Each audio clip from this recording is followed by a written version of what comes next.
Welcome back, everyone. I'm the Bad Gamer, and today we have, I keep saying this, but this is now officially the first not new archetype, the first archetype video I've done in over a month that is one I haven't done an update for or a tier list. So, getting back into the swing of things, we got a very interesting thing here with the Juggler dedication. Now, uh, unavoidable spoilers here. This does come from the Extinction Curse adventure path. It is all kind of seen right, up. Green screens are hard over in, that direction. And it is interesting. It's interesting. If I'm going to be honest, my first impression right out the gate is it allows you to make juggling a thing of your character and actually make it pretty viable. So there are a few caveats to this overall dedication that you need to be aware of.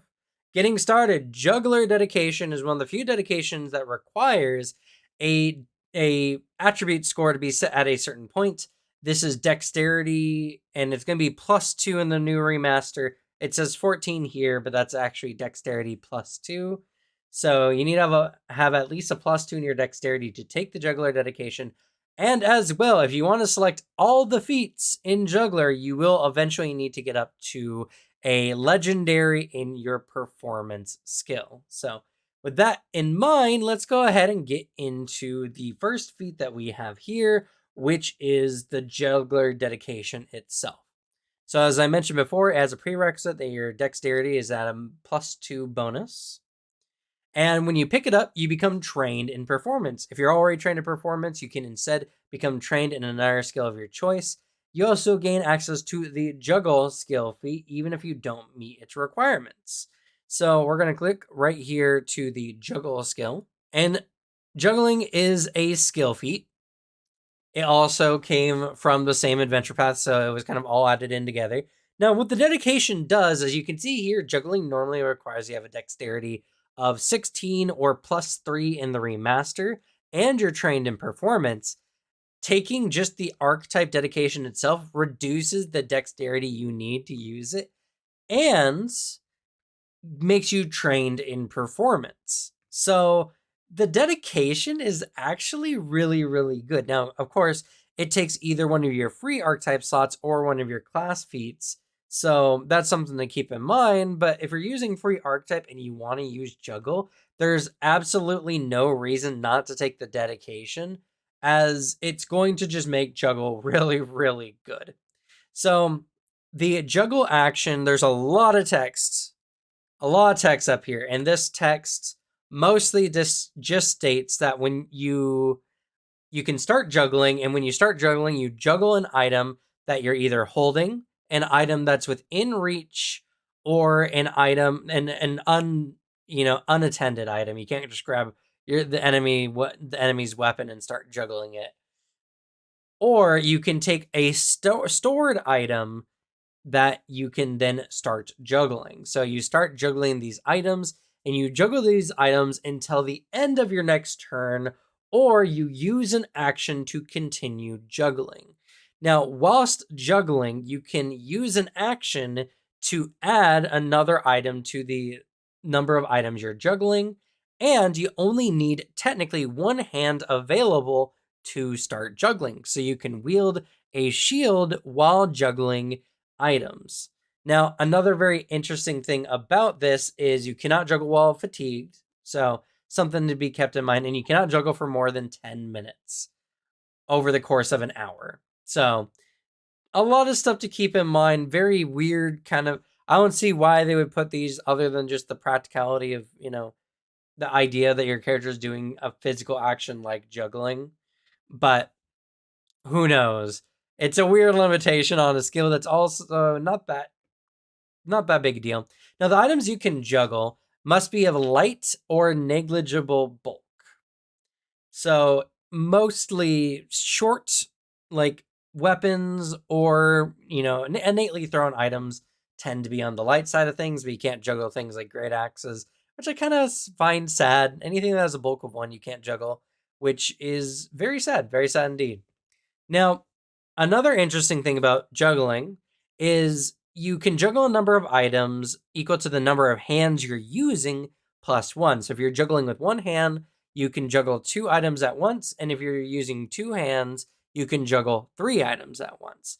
And your hand is always considered free, and you can utilize the item you're juggling or the items you're juggling as an action. It essentially allows you to equip multiple items to 1 or 2 hands, which is very interesting. Though I imagine that if you're using a weapon, it must be a one-handed weapon, it says here. It's very interesting. It allows you to, say you're like an alchemist, you could juggle multiple different alchemical bombs at the same time to then throw one as an action if necessary. And not only that, but if you're not juggling the maximum number of items that you can juggle, your hand counts as a free hand for other actions, which is very strange because that means you could technically grapple an enemy while continuing to juggle,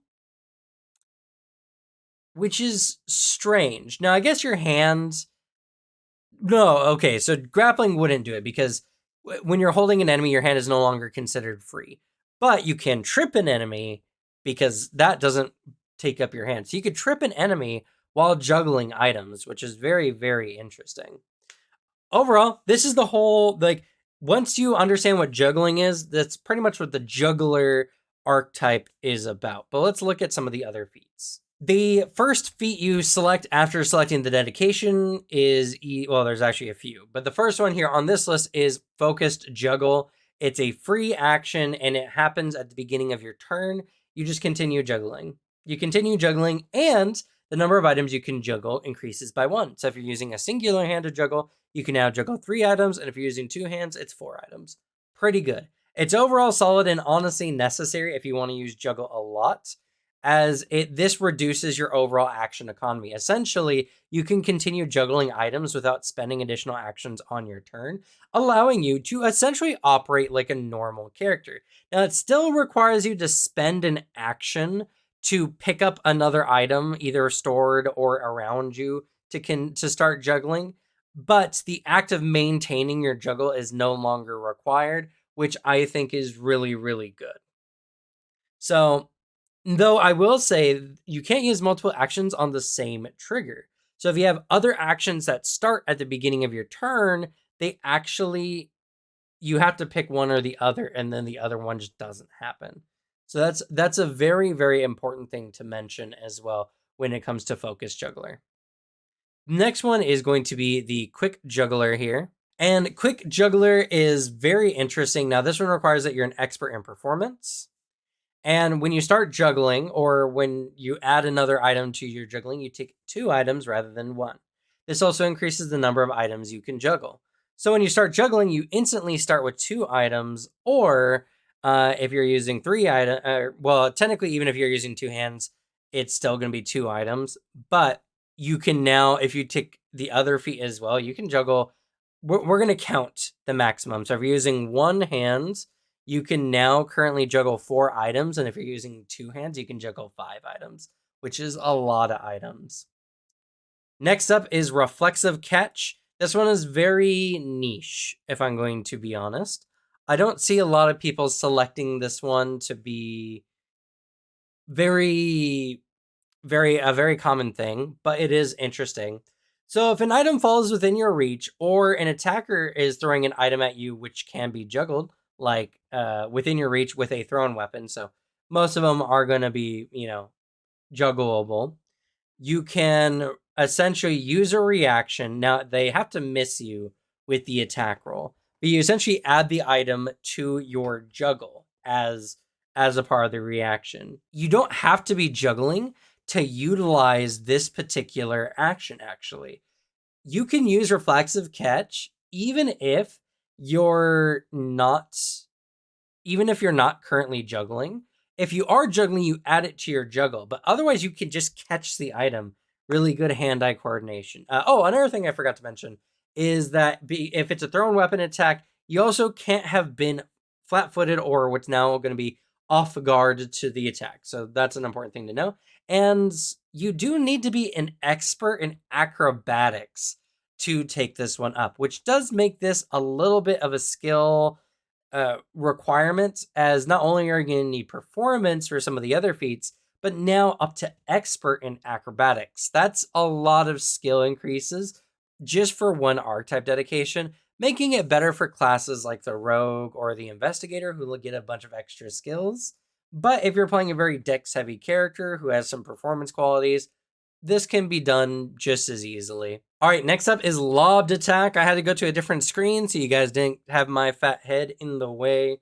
Lobbed Attack is an action. It's very interesting. It's an attack action that, well, it doesn't have the attack action, but essentially it does because it involves a strike. Essentially what it is if you're juggling a thrown weapon, you can throw that weapon within the weapon's first range increment.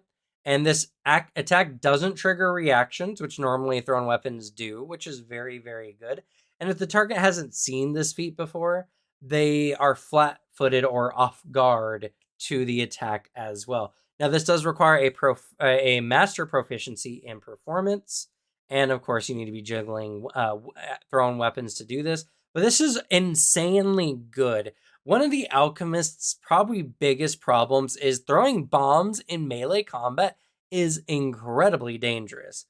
Lobbed Attack, not only is it just a strike action that you can take without provoking said actions, but it's not even a flourish. So if you are juggling multiple alchemical bombs, this is actually a really good way to go about it. And not only that, but I'm just now thinking about this. With that feat that allows you to add 2 items to your juggle, you can draw 2 bombs with a single action, a single draw action, and you can throw them and still have more ammunition. Like every turn, you could probably net an extra bomb to your juggle, which is really, really good. This might be actually one of the best archetypes for Alchemist, which is very interesting. Very interesting indeed. Lobbed Attack is a really, really good feat. Now, before we get to the last feat on the list, as always, if you enjoy this content where I talk about the archetypes in Pathfinder 2nd Edition, please at least leave a like so other people can see it, or subscribe to see more content like this. You can also join our Discord linked in the description, where you will get a notification through Discord every time a new video goes live, if you're not willing to rely on YouTube to notify you. So just some options. There's also, we talk all things tabletop in the Discord, and we're now 200 members strong in our Discord, which is really, really cool. It's something to be proud of on our end for sure. So if you want to join all of that, link is in the description. But let's go ahead and get to the final feat. The final feat, which you can select at level 16, which I don't think it should be level 16. I think this should be way lower level feat. But it's called Opportune Throw. It's a reaction. This is essentially Attack of Opportunity, but with thrown weapons, which, to be fair, Attack of Opportunity is mostly balanced around not being around thrown weapons, which hence why it's such a high level feat. Now, you also need to be legendary in performance to select this one, which is another reason why it's probably level 16, because you can't be legendary till 15. The trigger is a creature within 10 feet of you uses a manipulate action or move action. You can makes a range attack or leaves a square during a move action it's using. So essentially it's Attack of Opportunity, or what's now going to be called, what's it called? Reactive Strike. Reactive Strike is what's going to be called in the remaster. So this is a reactive strike you can use with a thrown weapon. You must be juggling thrown weapons in order to use this one. And essentially, it's reactive strike. If your attack is a critical strike and the action was a manipulate action, you disrupt that action, causing the action to be lost. This doesn't count it. Well, I don't know why they have this. I mean, this is Extinction Curse was a really early on adventure path. And so there's still some like oddities with some of this one. Like it says this strike doesn't count against your multi-attack penalty, and your multi-attack penalty doesn't apply to this strike. It's a reaction, and the enemy can't typically take this kind of reaction or this kind of action on your turn unless you provoke a reaction, which I guess could technically then apply. But more often than not, this is going to be done during an enemy's turn. And so multi-attack wouldn't apply anyway, because multi-attack doesn't apply to reactions when it's not your turn, I suppose. So yeah, this is very much a very good feat. And overall, Juggler is surprisingly just a really good archetype. Now, I think it favors classes like Rogue or Investigator who have lots of skill increases, or Alchemist, because it lets you juggle alchemical bombs. And not only that, but it lets you, when you draw an alchemical bomb, you can draw two at the same time, which is really good, actually. That's actually a staggeringly good feat for alchemists. So if you're currently playing an alchemist, I recommend looking into the Juggler archetype for your free archetype benefits. And as I'll say, as I've said many times before, I recommend using free archetype. It's just a really good rule, and it just makes the game better. A free archetype, bonus archetype is just a really, really good rule set and makes Pathfinder 2nd Edition just way more fun. But yeah, that's going to be it for the archetype. Now, this is the first time I'm doing an archetype in this new video style where I'm not doing cuts. I'm not expanding it on the screen. You can see here, sometimes my head blocks the text, but typically not. Let me know how you feel about this kind of video down in the comments. I really would like to know. I want to make sure I'm delivering the best performance for you guys. And honestly, these videos are just a lot easier for me to edit than what I was doing before. So in any regard, thank you all so much for watching. Good luck with your games. Lead the bad luck to me, and I'll see y'all next time. Bye.